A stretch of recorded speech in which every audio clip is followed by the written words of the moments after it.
our studio. Catch them all in Muse Talks. Hi everyone, welcome back to another episode of The Side Quest. Today we're going to dive into the world of Chinese calligraphy. Joining us here today is Odin. Okay, Odin, can you please introduce yourself? I'm actually a Ngee Polytechnic student in studying Chinese studies, and I'm currently in my third year. So in Chinese studies, we have two tracks, the business and education track, and I'm under the education track.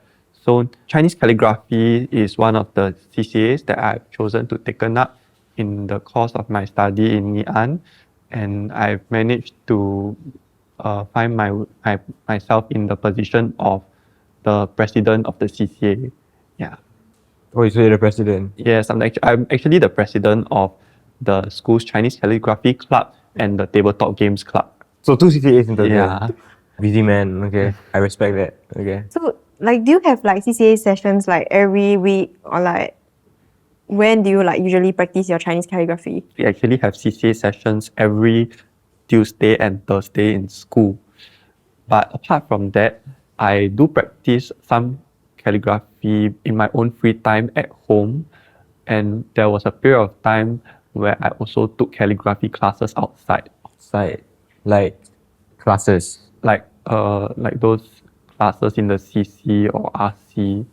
Oh, okay. Are those free or needs to be paid? No, they need to be paid. Oh, okay.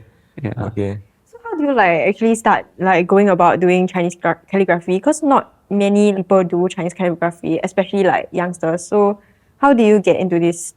I think this conception that not many youngsters do Chinese calligraphy might need to be reevaluated, because actually in China they do have a lot of young people that maybe choose to devote a lot of time and maybe their career aspirations to this, because in China, if you choose to pursue this professionally, you can actually take a art exam, maybe a parallel would be art O levels for us.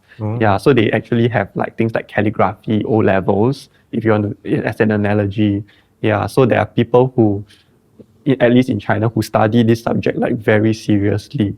I think that as Singapore becomes more globalized, the ethnically Chinese young people in Singapore, they might start to lose touch with their heritage, their language, and their customs. Okay, so do you start doing Chinese calligraphy ever since young, or did your parents introduce you to this? How I started in Chinese calligraphy was actually because my family is a bit more traditional. So my grandmother actually plays the guzheng. Yeah, so it started in a very roundabout way. In secondary school, because of my grandmother's influence, I decided to try joining the school's Chinese orchestra.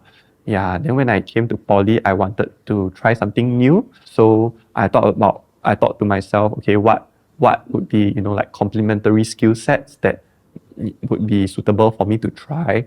And so in Chinese culture, we actually have these 4 traditional skills called the Qing Qi Shu Hua, or which is the music, calligraphy, chess, and painting. Yes. So going by that idea, I decided to try chess and calligraphy, which is how I found myself in both tabletop games and the calligraphy club. So when you say chess, right, is it like the Chinese chess, Wei Qi. Oh, okay. The black and white stones. Oh, okay. I thought it was the chess that I see every day. Maybe for Chinese calligraphy, right, would you say you're good at it? Actually, I wouldn't say that I'm very good.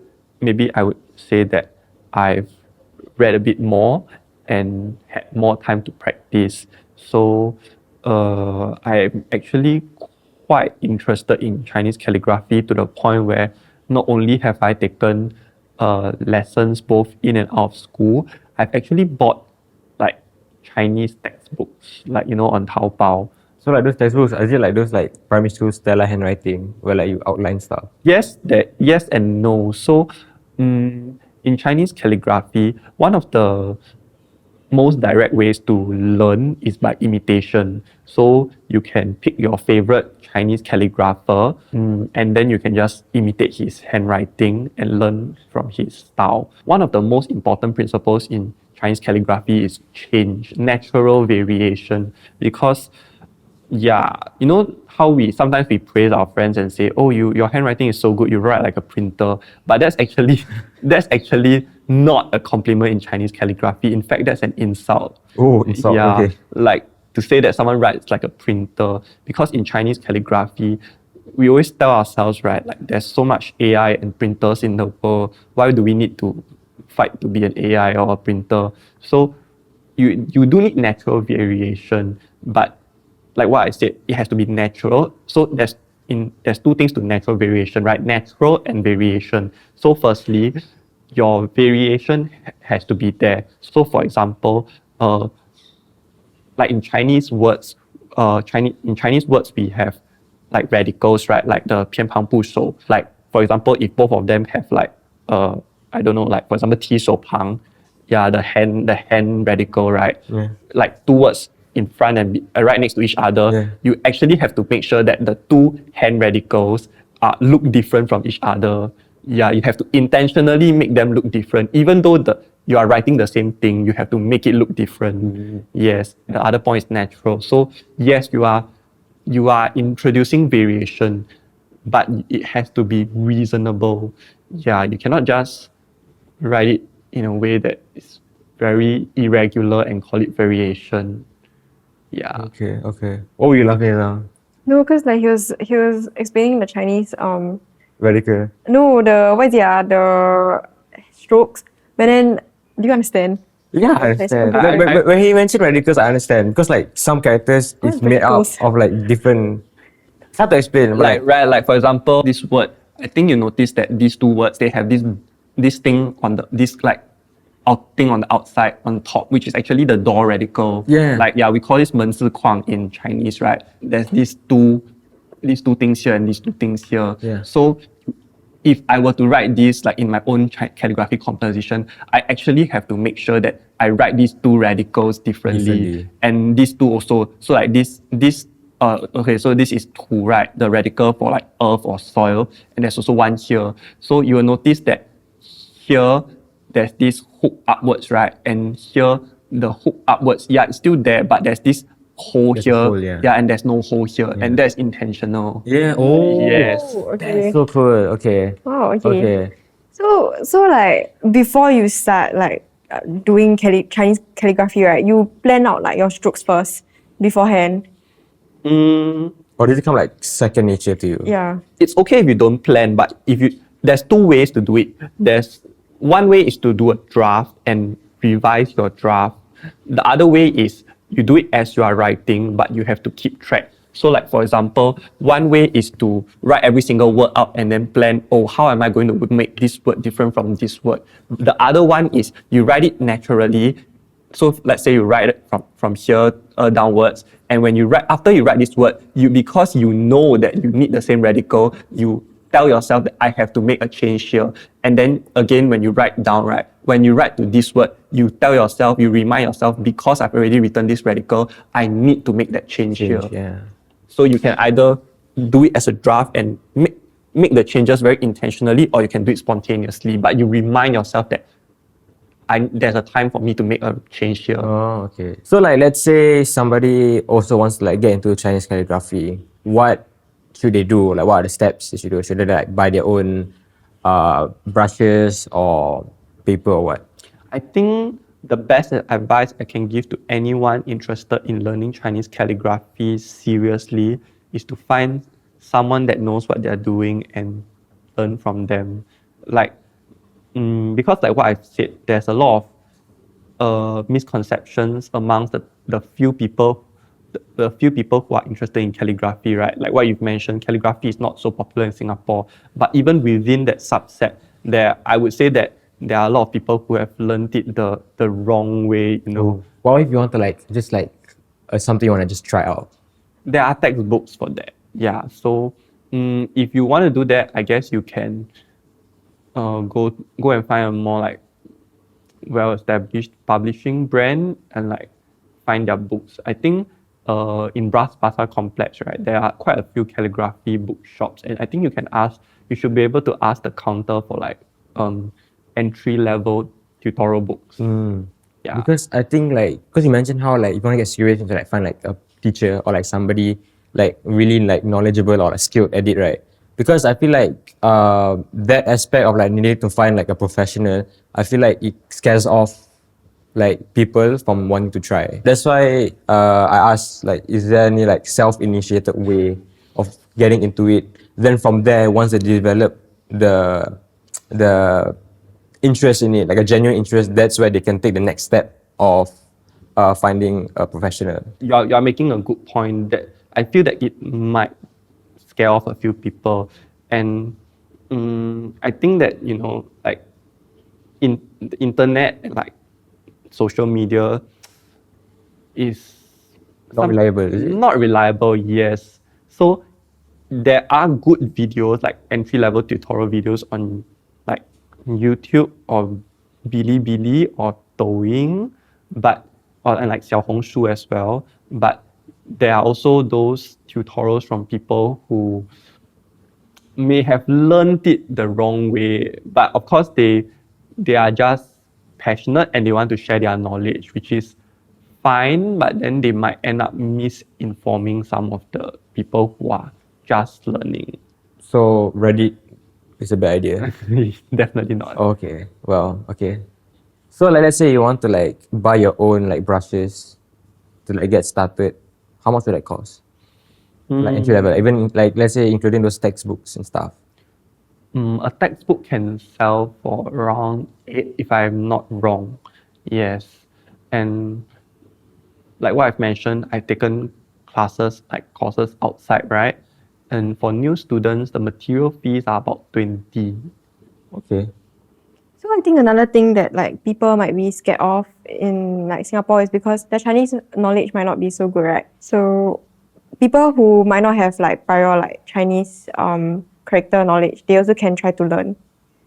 Yes, I think that, okay, so firstly, I think this goes back to what I've said. I don't think that we should restrict ourselves to only writing some very atas poem every time we do calligraphy. If you really just want to learn calligraphy, why not write some common words or even write your diary in calligraphy?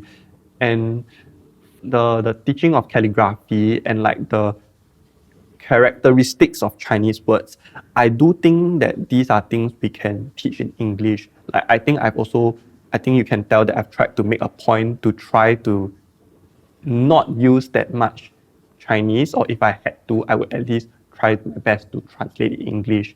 And this is something that I think can be done. So this is also something that we've tried to push in our school CCA as well, in the sense that we've told many of our members we are very welcoming of non-Chinese members, and we want to break this perception that that Chinese calligraphy means that you have to be Chinese. No, it means that you are writing Chinese, but it does not mean that I have to teach you in Chinese, and it does not mean that you have to learn in Chinese. So that means someone like me can pick up.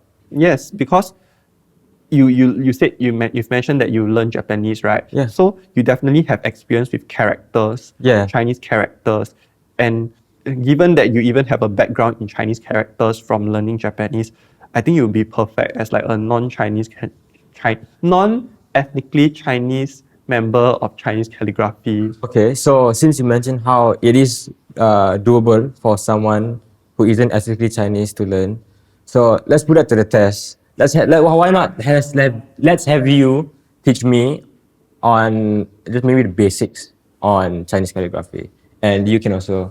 Okay, I'll stand there and watch. Yeah. Okay. Sure. Yeah. So let's get started on our calligraphy. So do you want to show us how to get started first? The first stroke we'll learn is the heng, I guess, the horizontal stroke, right? Let me write I'm gonna watch you first. the route of the brush first. This is what we call the route of the brush. Yeah. So the brush has the stroke has a head, a center, and a tail, right? So this is how we do it. Oh, I'm scared. So you got 11 more squares. Okay, that's reassuring. So just this. So This. see, like that. Press against the edge, Press against the edge, then pull back, and then pull back, then bounce back. bounce back. Yeah. Okay. So press against the edge, pull, then bounce back like that. Yes. Okay.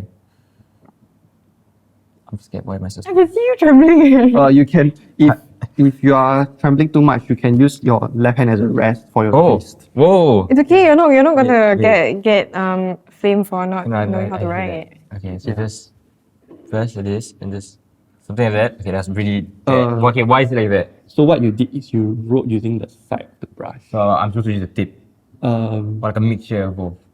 yeah, at least not that much not use that much of the side. So you can have a bit of a slant, horizontal, not horizontal. You can have a bit of a slant, but not too much. Like it'll be a bit hard to write like completely vertically if the handle is completely vertical because this will be using the tip, right? But you can use a slight slant, not too much. Yours looks like Oh, too much. this. Okay, Yes. so So see. Wow. I'll give you space. like. I think you're slanting too much. Oh. Oh, is that it? Something like that? Nice Not bad, not bad. Now let's try the next stroke, which is the vertical stroke. Vertical stroke. Okay. Yeah, so you want to try vertical stroke? No, I think. Sure. You want to try? Yeah, why not you do first? Okay, I'll do second. Okay. Okay, so you see the vertical stroke is now we have to do the horizontal stroke, but we rotate it 90 degrees. So there's something unique about the vertical stroke is we can choose how to end the vertical stroke. So the head is again the same. You press down on the side, on the edge, right, and then you pull it down. But the vertical stroke, you can have two endings. Either you can have the bounce back again, or you can just let it go sharp. Ah, okay. Yes. Okay. So you can combine this with the horizontal stroke to write a simple word.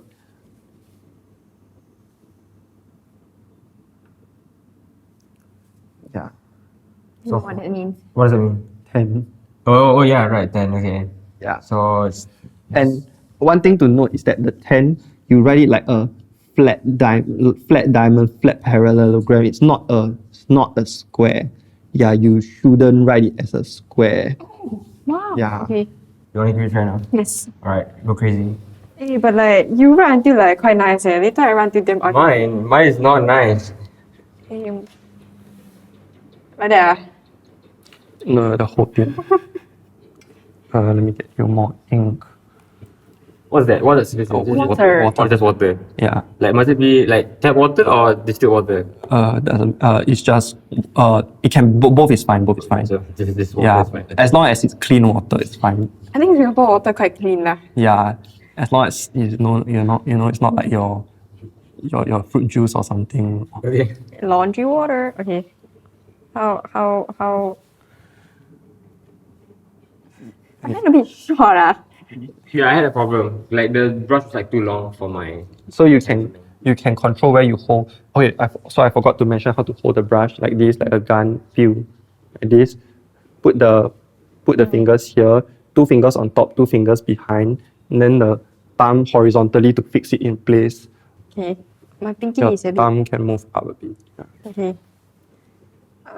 Your pinky is supposed to support this Oh, okay. handle, yeah. My hand is not long enough. Wait.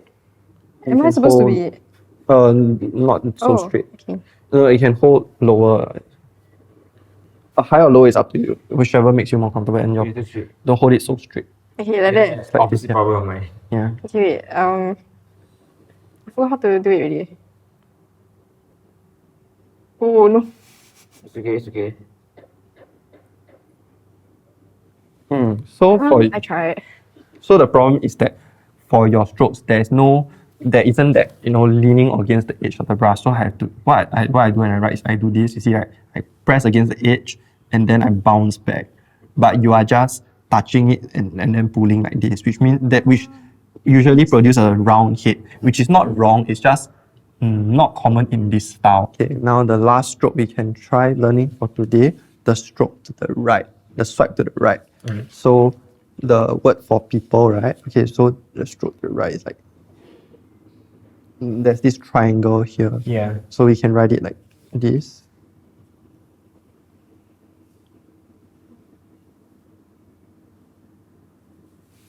Ooh, okay. Wait, I think you should do. Okay. maybe confidence is the key to this. Yeah. What do you think? What do you think? Yeah, do everything in confidence. Okay, I'm gonna try.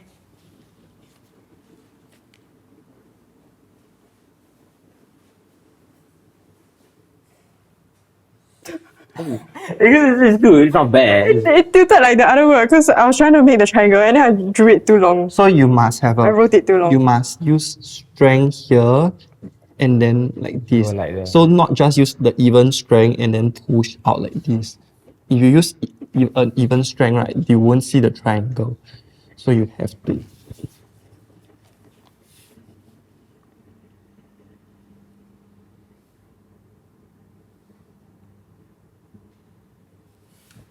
Wow. Okay. Let me try one more time. You should try one more time also. Okay. Oh, okay.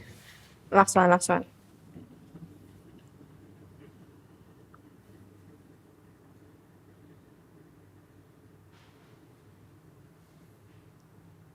Oh. Okay, never mind. You can try. Okay. Final attempt.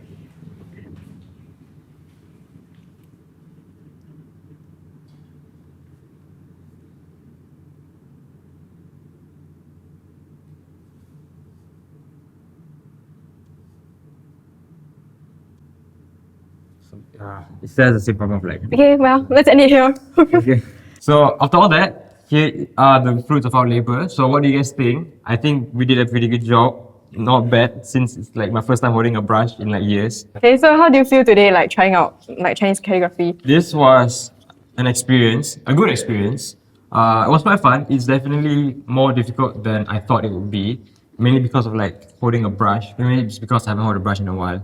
So my hands were like very shaky because it's not familiar with this new like movement. But overall, it was pretty fun, and I don't know. Maybe I'll try it more during my free time. How about you? For me, I also found it really fun. I think like after this ends, right, I'm gonna write a few more words, like my name. And how would you rate us on a scale of 1 to 10 on Yeah. our skills? Definitely 8 or 7 or 8. I think you did quite well. I think you all did quite well. I don't believe that. I'm already Okay. counting the number of strokes you wrote. or No, like, no. Okay. I think you all did well. I think. Okay, thank you. Well, Thank you for thank that. you. Okay, thank you so much for being here today and teaching us like Chinese calligraphy and sharing about your like journey. That's all for this episode of The Side Side Quest. Bye.